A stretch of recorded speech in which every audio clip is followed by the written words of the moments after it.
This is Hidden Killers Week in Review. A look back at the most prolific stories of the week. This is Hidden Killers with Tony Brueski. Here now, Tony Brueski.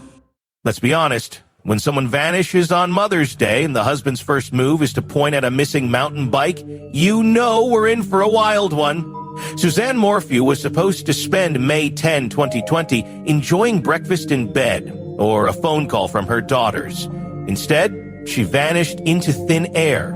No witnesses, no obvious crime scene, just a bike dumped like a stage prop in the bushes and a husband spinning a tale about a Sunday ride gone wrong. But investigators weren't buying it. And over time, the story that unraveled didn't just implicate Barry Morphew, it practically had him in the starring role. And with a new 2025 indictment on deck, this case just got a lot more interesting. Let's start with the biggest red flag waving in the wind like a Home Depot tarp.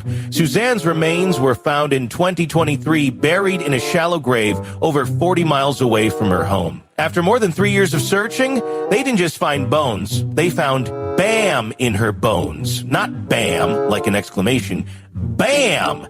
As in butorphanol, acetaminophen, and metamidine, a veterinary tranquilizer so niche, it's basically the artisanal cocktail of chemical sedatives. And guess who was the only private citizen in the entire region with a history of buying that exact combination? That's right, Barry. Allegedly, he used it back in Indiana to tranquilize deer because, sure, nothing says wholesome rural vibes like drugging wildlife to saw off their antlers for resale. But finding BAM in Suzanne's bones wasn't just a forensic curiosity, it was a forensic mic drop. This wasn't residue on her clothes or something on her skin. This stuff had metabolized. It was deep in her bones, meaning she'd been dosed, absorbed it into her system, and died with it still circulating. Not only that, but BAM isn't just something you casually leave lying around in your garage. It requires a vet, a prescription, and actual knowledge to use. You have to draw it into a syringe, load it into a tranquilizer dart, and fire it using specific equipment. That level of specificity narrows the suspect pool to, well, one guy. And speaking of darts, let's talk about that curious little plastic cap found in the family dryer alongside Barry's shorts. No fingerprints, no DNA, but come on, what are the odds a cap from a tranquilizer syringe just casually ends up mixed in with your Sunday laundry? Unless Barry's out there running a mobile vet clinic, there's really no good reason for that to be tumbling around with his hands. Prosecutors allege it's circumstantial, sure, but circumstantial with a bullhorn.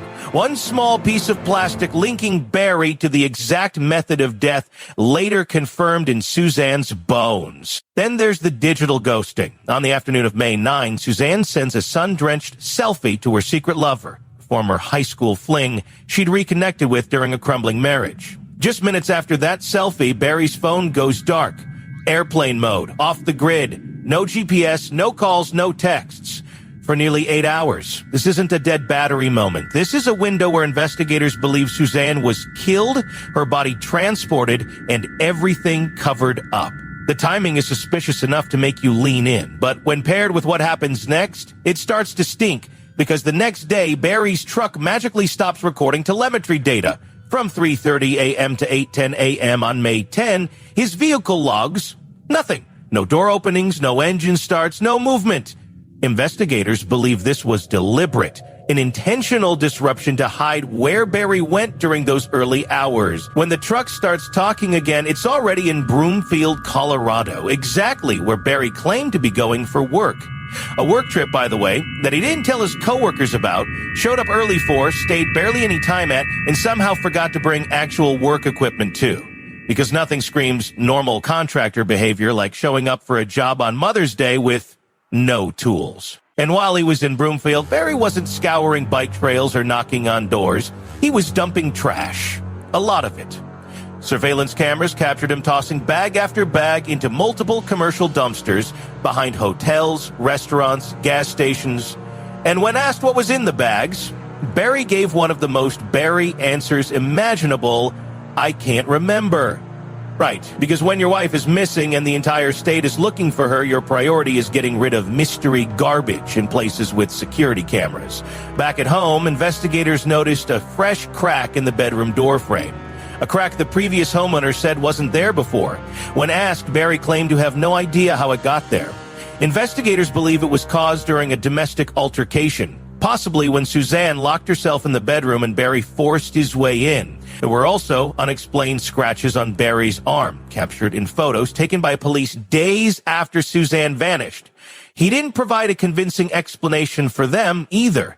Let's just say chipmunk scratches didn't make the final report. Now, later in the relationship context, Suzanne had told friends she felt unsafe with Barry, that she was done, that she wanted to divorce him. Her final text to Barry, said just 3 days before she disappeared, was blunt. "I'm done.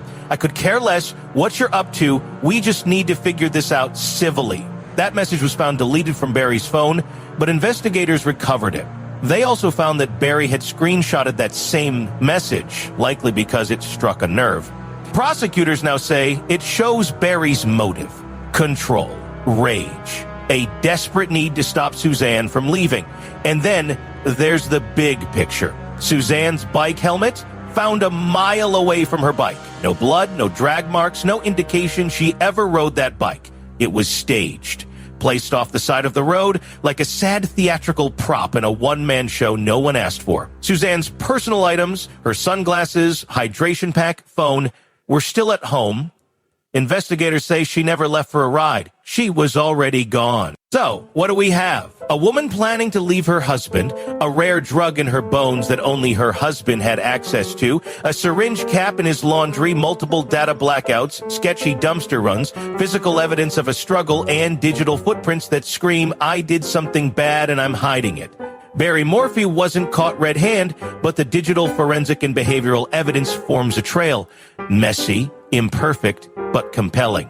That's why in 2025, a grand jury indicted him again, not on hope, but on evidence. Suzanne's voice is gone, but the clues she left behind, her texts, her last selfie, the bam in her bones, are louder than ever. And this time, Barry may not be able to talk his way out of it. Barry maintains his innocence. What will the jury think?